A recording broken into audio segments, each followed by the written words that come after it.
Hello artists, this is the tutorial video for our Heirloom Herringbone tray. This will be a step-by-step guide on how to complete your tray. This process will take anywhere from an hour and a half to 2.5 hours. It will vary depending on the design that you choose, if you have our painted version or our stained version. The painted version does take slightly longer because of dry time for the paint. Alright, let's get started. So the first step in the process is to decide your finish. It will depend on if you have our paint kit or if you have our stain kit, what's included in your kit. For the paint kit, you get a black acrylic paint, a white acrylic paint, and then you get a large paintbrush to apply those acrylic paints to the tray. So you have a few options here. And if you notice, we include a design inspiration page. This will help you see what the different finish options are, but really you can do so many more than what we even include on that page. The first option could be to do a solid black, as we see in the example here. You could do a solid white. You could even mix the two and do a gray tray. From there, if you wanted to distress your tray once it's dry, you can use the sandpaper and kind of give it more a vintage or distressed look. You could even create a pattern on our herringbone pieces, like alternating the black, the white, the gray. You could paint the outside one color, the inside another color. Really, there's so many things that you can do with the two paints that are included. If you have our stain option, we give you a light stain, which is more of a natural color, and then a medium stain that could also be left on a little bit longer to create a darker stain. So with these, same thing. You could create a different pattern with our herringbone pieces as you see in this example. You could do it all a light stain, all a medium stain. You could do the outside one color, the inside another color. It's really up to you what fits your home decor and what you would like to create. So that's going to be the first step, is you're going to use the tester piece that's included in the kit. So you're going to try out the different finishes, see how they look on the wood, apply the stains, apply the paints, and make a decision on how you'd like to create your final tray. So if you are doing the paint kit, I recommend getting a cup of water. You can use that to rinse your brush out with, a roll of paper towels to kind of clean your brush or clean up anything that you need to. And then it depends on if you are going to mix your colors or do any type of alternating pattern, you may want to have something to mix those on. So it can be like an old ceramic plate, a paper plate, a bowl, a plastic Tupperware, something that you can mix those paints in. I personally like to use plastic Tupperware, and then that way if I don't finish, I can put the lid on the Tupperware and save it for when I want to finish the project. If you're doing the stain project, I recommend that you have a roll of paper towels because we're going to use the paper towels to apply the stain. And you can also wear gloves if you prefer to wear gloves so you don't get the stain on your hands. One important thing that you need to know is you need to save the box that the kit came in. We will be using this later when we assemble the tray. It's an important part of the process, so please just set this aside and we will use this later when assembling the tray. So for today's example, I will be using the stain kit, but if you have the paint kit, I will also be giving tips and tricks for the paint, as well as when the finishes are dry, how to assemble the kit. So as mentioned, the first step of the process is to try out the different finishes. Since I'm using the stain kit, I'm going to open up both of my stains, and I'm just going to try them out on here and make a decision which I'm going to use for my final finish. If you have the paint kit, you're also going to do the same thing with your acrylic paints, and instead of using the paper towel, you can use the brush that you're given. So I'm trying out the lighter finish first. I'm going to apply the stain with the paper towel and then use a dry paper towel to wipe the excess off. That's going to give me a good idea of what the color of that stain is going to look like. The longer you leave the stain on, the darker it will apply. So if you would like the stain to look slightly darker, you can leave it on a little longer before you wipe the excess off. Then I'm going to do the same thing with my darker stain. I'm just going to put it right next to, and then wipe the excess off. So I'm getting a good idea of what both of those finishes look like. I'm also going to try leaving it on a little bit longer to see how it looks if I leave it on longer.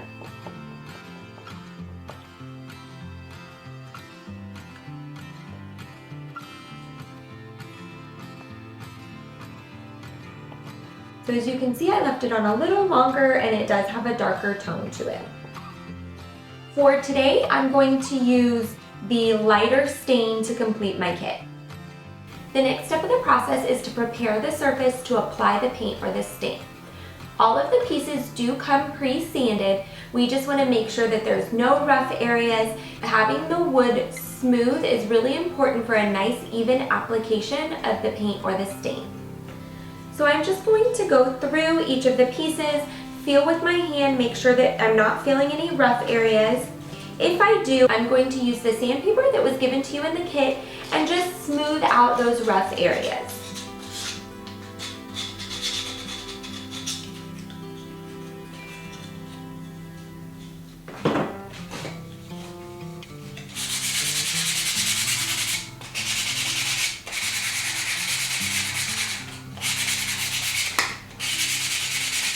As you're doing the sanding, if you notice any rough areas, just make sure that you're sanding in the direction that the wood grain is.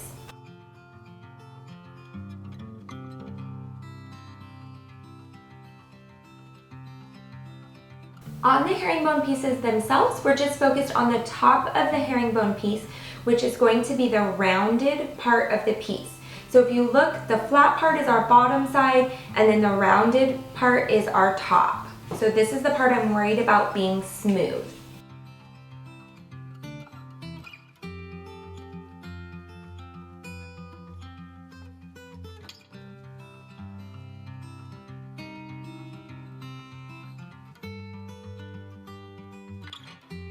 The next step in the process is going to be to apply the finish to your pieces. So again, it will depend on if you're painting or if you're staining, but this would be the time that you are going to either apply your paint or apply your stain.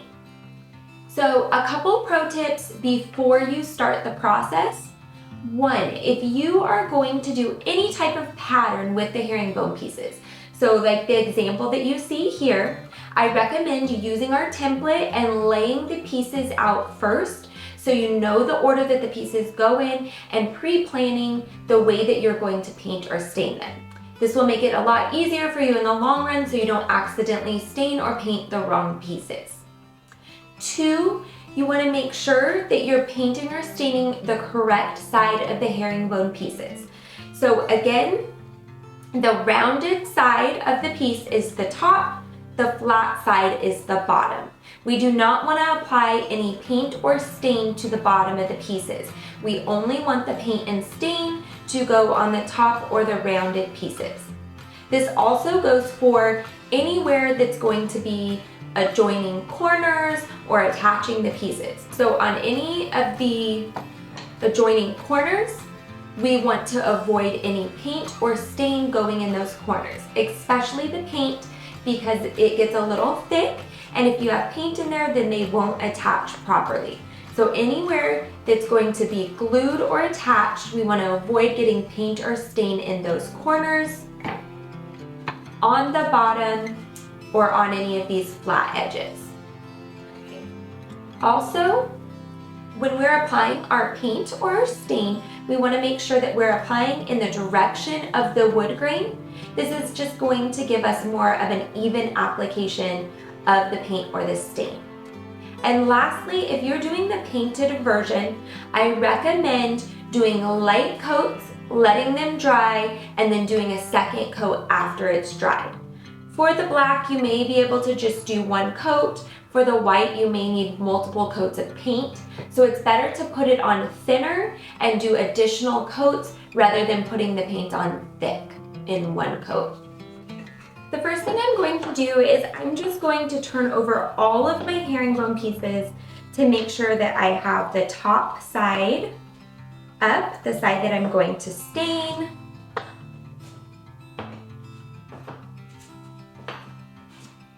And remember, the top side is the rounded side. So if you are doing this stain kit, The stain is a water-based stain, so it does dry fairly quickly. So as you're applying this, you do want to move quickly, wipe it off, and then move on to the next piece. If you are doing the painted version of the kit, I recommend painting the direction of the wood grain and doing a nice light coat, letting that dry before you apply the second coat. That way you don't get the texture of the bristles and it applies more even and smoother. So for the version I'm going to complete today, I'm just going to use the light stain and do one solid stain color on my tray. The reason I like using the paper towel is it gives a much smoother application of the stain than if we were to use a paintbrush. So I'm applying on my top, doing a nice even coat, and then I'm getting it on the sides of the herringbone pieces.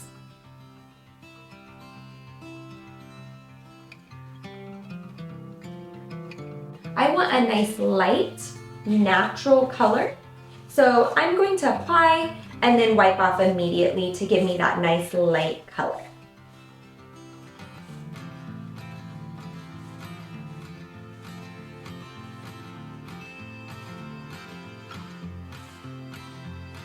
I'm just making sure that the stain went on nice and even.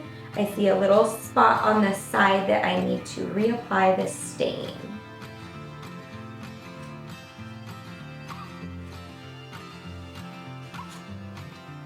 Then I'm going to repeat the process with all of the herringbone pieces. With wood being a natural product, you will see that some pieces of the wood, the stain may apply slightly different. That's normal, and that's just a part of working with a natural material.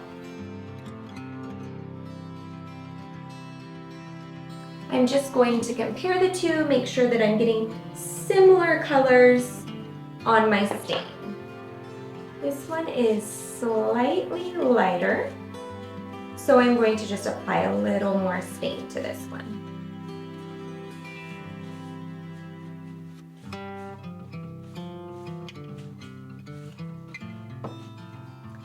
If you are doing the painted version of the kit, I do recommend laying your pieces out, painting them as they're laid out. As you can see with the stain version, I'm holding them in my hand, I'm applying the stain, I'm wiping down. For the painted version, you really do want to be able to lay them out and paint them and not touch them because you don't want your fingerprint or texture from the glove to get on the paint. The acrylic paint is going to pick up any texture from your hands or gloves, so it's better to just lay them out, paint them nice even coat as they're laid out. Acrylic paint does dry very quickly, so probably by the time you get through one whole coat of paint, you can go back and reapply the second coat to the beginning pieces.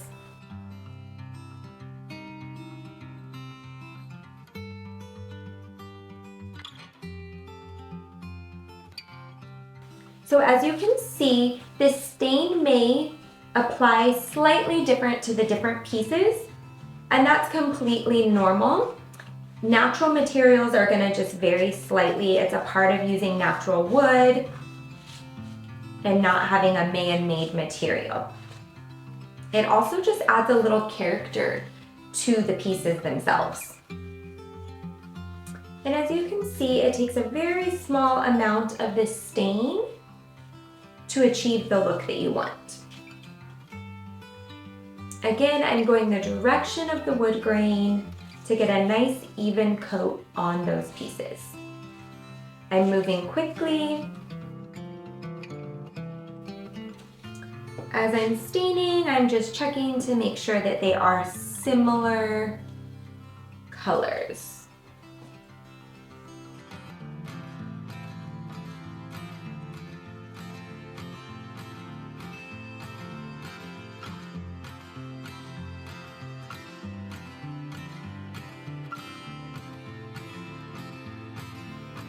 And I'm going to just continue to repeat the process with all of the pieces.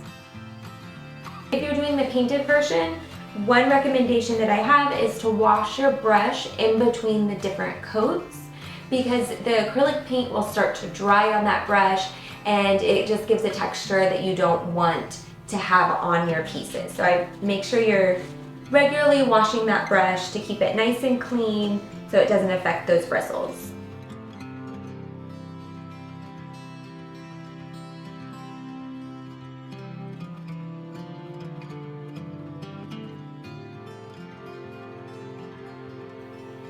So after I've stained all of my herringbone pieces or painted all of my herringbone pieces, I'm just going to check them all and see if there's a consistency. I noticed a couple pieces look slightly lighter, so I'm just gonna go over one more time to try to match them to these other ones.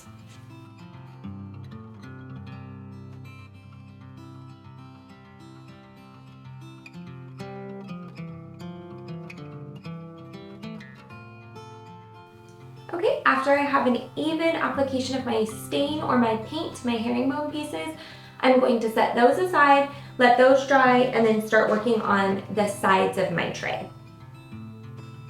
So now that I have my herringbone pieces set to the side, we're going to work on the sides and the handles for the tray. So again, a couple reminders where we want the paint and the stain to go. We want it to be on the back sides of the handle and the tray side. We want it to go on the top and the bottom edge, as well as this larger portion of the inside part of the tray. This small piece down here will not be visible, as well as the sides. We want to avoid getting any stain or paint inside of the dado slot here or in our joints, our connecting corners. If you get paint in these, I recommend once they dry, sanding those out, because it will create an issue when we go to connect the sides later on. It will create like a slight gapping because of the thickness of the paint. The stain shouldn't be as big of an issue, but if you are painting and you get paint in the corners, it's definitely recommended to let it dry and then sand that out of the corners. Same thing for your dado slot down here. You want to try to avoid getting any paint or stain in there. This is where your tray bottom is going to slide into, and if you have paint in there, it could affect it being able to slide in. So we want to avoid any connecting pieces, and then everything else you want to have a nice even coat of your paint or your stain. So let's go ahead and get started with those. So same process as when you were doing the herringbone. So if you're staining, you want to work the direction of the wood, put a nice even coat on, and then wipe off, moving pretty quickly with this water-based stain. If you're doing the painting, you want to do nice even strokes with the paintbrush, applying the paint in a light coat, letting that dry, and then doing a second or third coat depending on what you need.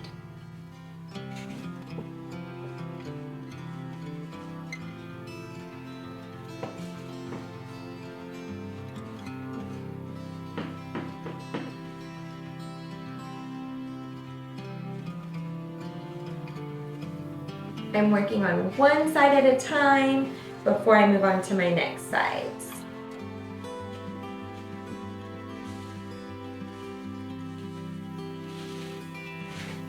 And I'm doing a nice even stroke when I wipe this off.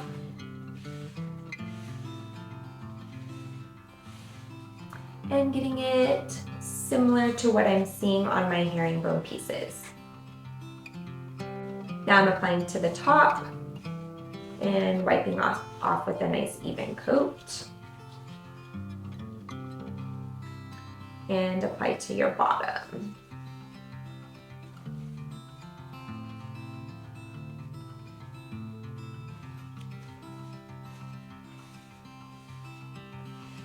As you're doing the bottom, you may want to make sure that you didn't get any stain or paint on the other side.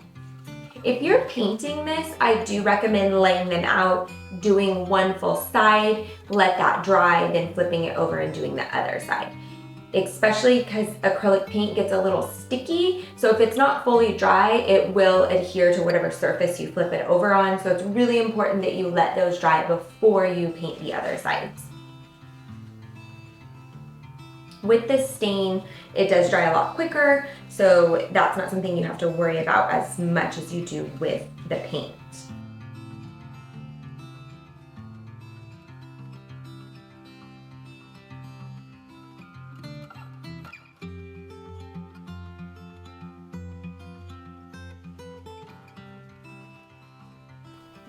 Okay, again, I'm just making sure I'm not creating any kind of splotchiness or texture with where I was holding it.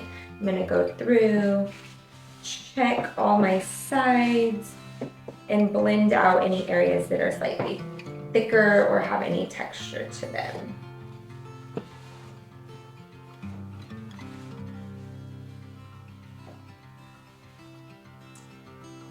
All right, and I'm gonna set that one aside. And work on the next side. I'm gonna repeat the same process. Again, if you're painting, I recommend painting all one side, letting it dry, flip it over, painting the other side. It's really important that it fully dries. With the stain, it's a slightly easier process with the dry time.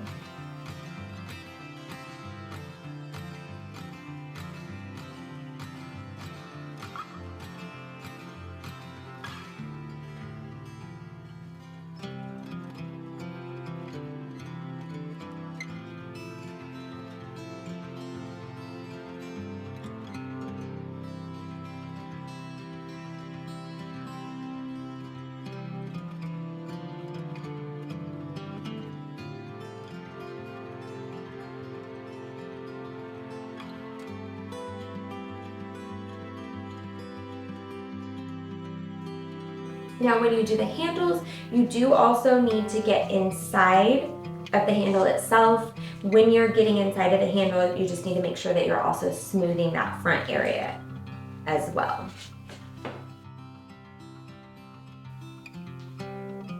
So I'm just bunching up my paper towel and putting it inside of the handle to make sure I get a nice even coat on it.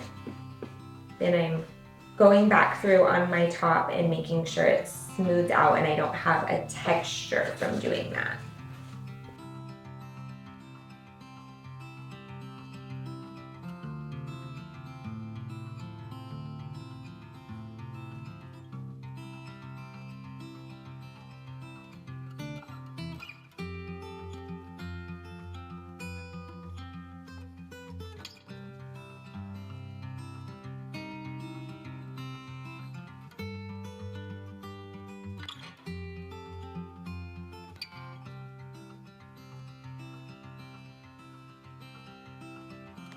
So now that you've either painted or stained all of your wood pieces, you want to make sure they thoroughly dry before you move on to the next step of assembling the tray. If you painted, it may take about 20 minutes or so for that paint to dry. The stain should be a little quicker.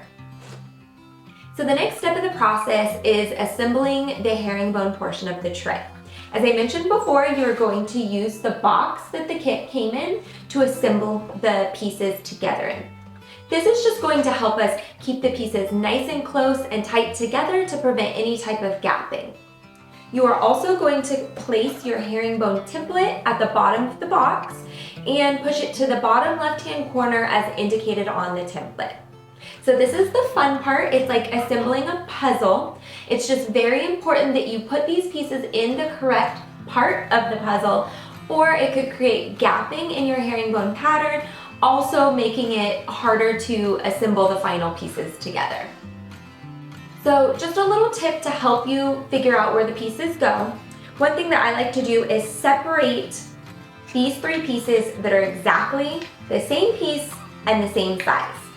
Okay, those are all going on one side of the puzzle. And then we have three more pieces that are the same size. Those will go on the other side of the template. But just note this one piece has a flat bottom here and these ones have a pointy bottom. So you will see on the template that there is one area that indicates the flat bottom. So you want to make sure you're putting that in the correct spot. From there, you're going to assemble the pieces in the bottom of the box. So as you place them in the box, you're placing them with the bottom top side up. So once your herringbone pieces are all assembled in the box, you will be seeing the bottom of the pieces. Let's go ahead and assemble our herringbone pieces. So I'm going to start with my corner pieces.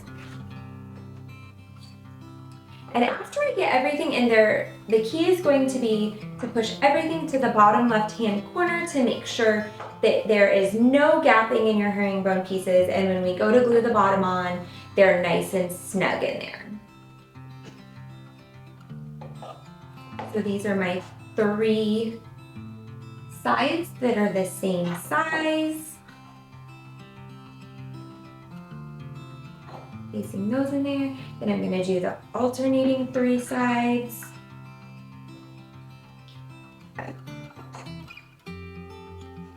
And as you notice, this is where my flat edge is, and then on the template, it matches that flat edge.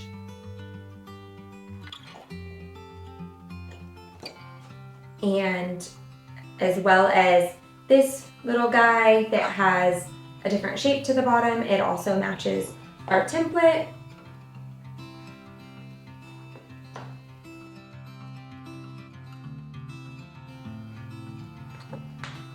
So now the key is going to be to make sure everything is pushed nice and tight to my left hand corner.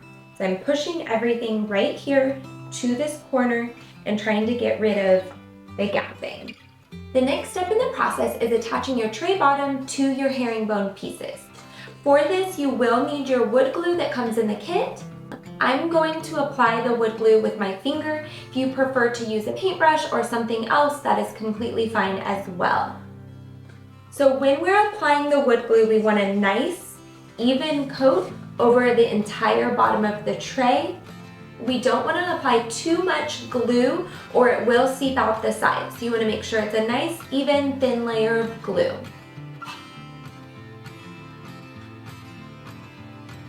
And you do want to work somewhat quickly before the glue starts drying.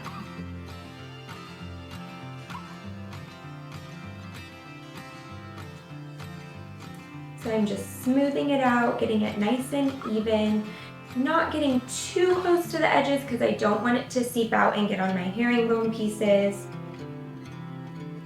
I also don't want to apply too much glue or it will seep between the herringbone pieces. So just a nice even layer of glue, and I'm working somewhat quickly to get this applied. It's kind of a fun process because when's the last time that you got to play with glue? I'm just spreading it out if I got it a little too thick in some of the areas. Okay, I'm just going to make sure everything's on there nice and even, not too thick, before I apply this to the herringbone pieces. Remember, we're pushing everything to that left-hand corner, and that includes the tray bottom. So I'm going to push. Be careful not to move your herringbone pieces. And then apply some pressure. So the next step of the project is applying weight to our tray bottom. This is going to help our herringbone pieces dry nice and evenly to the bottom of that tray. I have a weight that I'm using for this. If you don't have a weight, that's completely fine. You can use heavy books or any other thing that's around 10 pounds. This will just help it dry much more evenly to that tray bottom. This weight needs to be applied to the bottom for about 20 minutes before we move on to the next step of the process. The next step of our process is assembling our sides. So before we start, there are a couple things we need to make sure. One, we need to make sure that we do not have any paint in our joint areas. So if you got any paint in the joint areas, it's really important that you take that sandpaper and you go through and sand that out. And the reason is, when you go to connect the corners, if there's any paint in those joints, then it's going to create a gapping, it's going to create unevenness, and so it's really important that we sand that out. Also, if you got any paint in this slot right here, you need to sand that out as well, because your splines will not fit in there if there's paint in there. So please double check that, and then also double check the dado slot and make sure that you didn't get any paint in there as well. So when we're assembling the sides, we want to make sure that we're matching up the dado slot. It's really easy to accidentally flip a piece and then connect it in the wrong way. So we want to make sure that the pieces that we choose, that those dado slots are matching up. So we're gonna assemble one long piece with one handle piece. You will also need your splines that are going to go in the corner here. Now, if you notice you did get more than 4, we gave you a few extra just in case as you're assembling these, one of them breaks or anything happens, you have some extra to work with. The first step that you are going to do is place your spline in the slot. Now, before I push it down, it's really important that I have it nice and even. I don't want my spline to be too far out. I want to make sure it's nice and even on the top and the bottom. Once you push it in, it's going to be pretty hard to get it out and it may get stuck. So I want to make sure it's nice and even before I push it down. And then kind of alternating and then apply some pressure and making sure that it goes down nice and evenly. Now, if you did end up pushing it too far or too down, you can try to push down and give it a little pressure so it's nice and even on the top there. So the key is I'm trying to make sure it's nice and even as I push it down and not too far over and there's not a gap. And then I'm gonna apply pressure and push it all the way down and make sure that it fills this slot in. So the next step of the process is you will be applying glue to this joint area. And I would keep a paper towel on hand just in case any excess glue squeezes out. You want to immediately wipe it off so you don't have glue on your finished tray. So I'm going to open my glue up, use my finger, just get a small amount. Again, I just want enough where it's going to glue it together. I don't want the glue to squeeze out. And I'm working quickly so the glue doesn't dry. And I'm just applying to my joint. If I get any on the front, I want to make sure to wipe that off right away. I'm also applying on the other side of the joint, that little smaller area.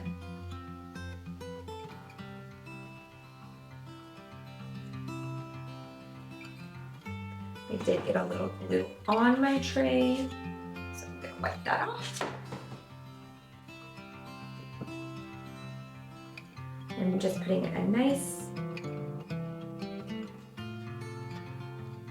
even, thin layer of glue, making sure I don't have any on my finished edges, making sure my dado slot is lined up, and then I'm going to put my spline inside of the slot here, and it will take some force to push these together.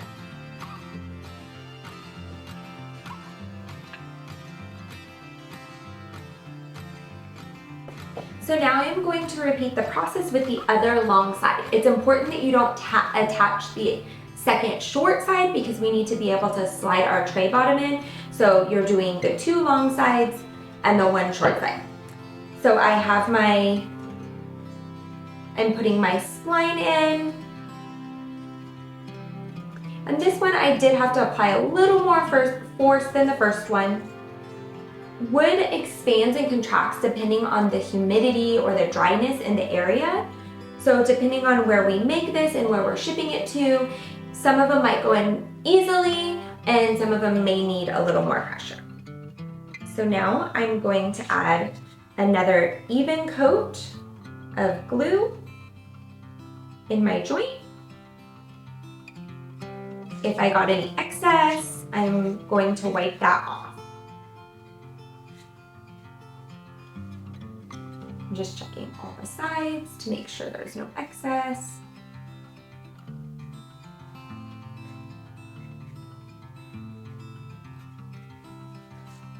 And then I'm also applying an even layer of glue on the other short joint.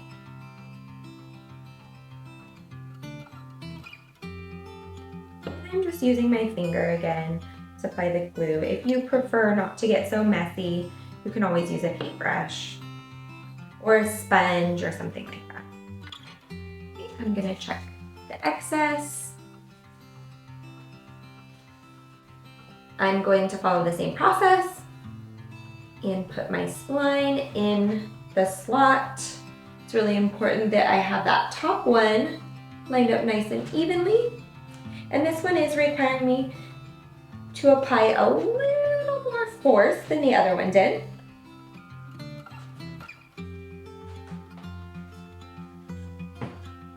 I'm just gonna apply some pressure. You do need to be careful that you're not snapping it in half as you're applying the pressure, but we do want it to be pushed in there nice and evenly, and you're looking at the corners to make sure there's not too much gapping.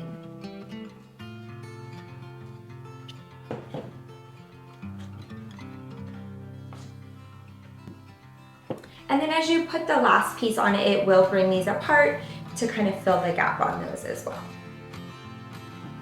We're on to the next step of the project, which is one of my favorite steps of the project, and that is removing the tray bottom from the box. I love this part of the project because I feel like it's really like a ta-da moment. You get to remove the tray bottom from the box and reveal how the herringbone pieces look. So let's go ahead and remove it from the box.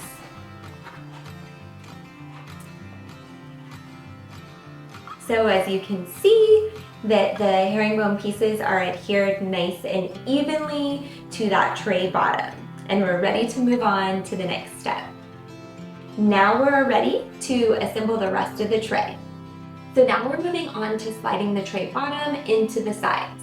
This is also one of my favorite parts of the project because it really starts coming together and you're really able to see what the tray is going to look like. So now you're going to put the tray bottom into the dado slot.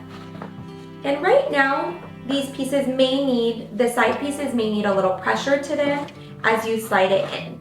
I just kind of hold one hand on one and put my weight down with my arm on the other so they're not moving, and then I slide that piece right in. Another way that you can do it, if you feel more comfortable, is having it stand upright, sliding it in this way. I'm applying pressure with this hand and this hand as I slide it down. So it should go in there nice and evenly. And then just making sure that you're applying pressure.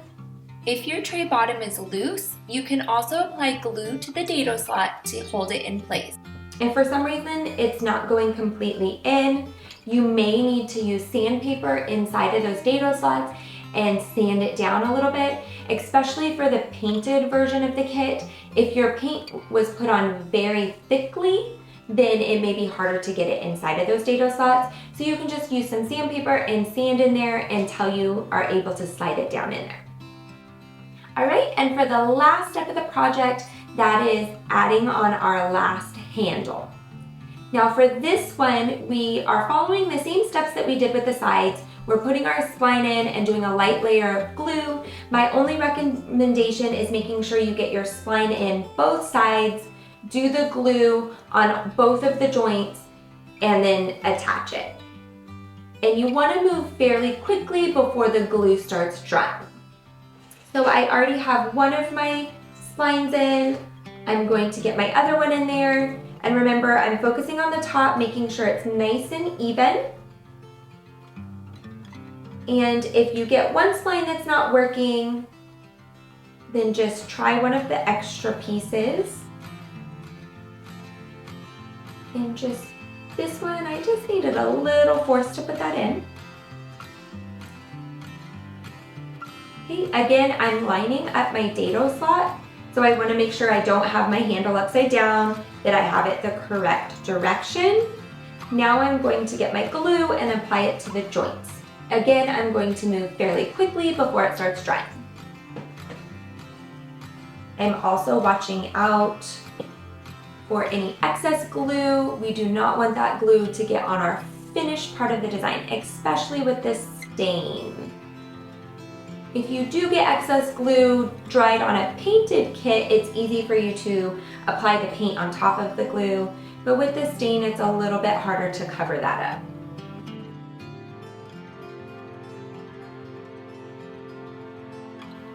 So I got a little glue there. And I'm quickly going to apply a light layer of glue on this joint as well. So the one thing about these kits is we really put a lot of thought into the assembly of the kits and making them last. That's why we call them our heirloom tray. This is something that you can make and give to somebody, pass down. It's something you created, and it will be a beautiful piece of home decor with quality materials, and the assembly really makes this product last. So you're just gonna get that last top on there, apply some pressure, and really get those corners nice and tight. You may need to turn it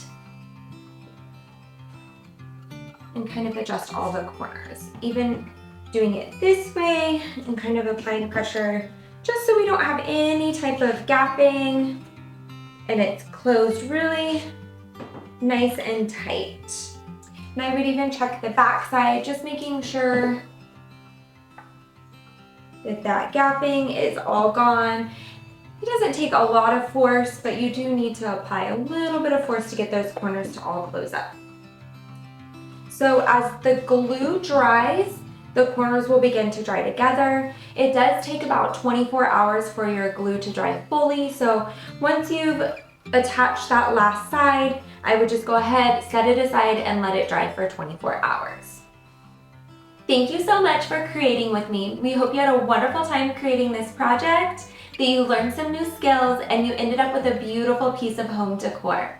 We would love to see what you created. Make sure to tag us at Thistle and Hope. We're on all the socials.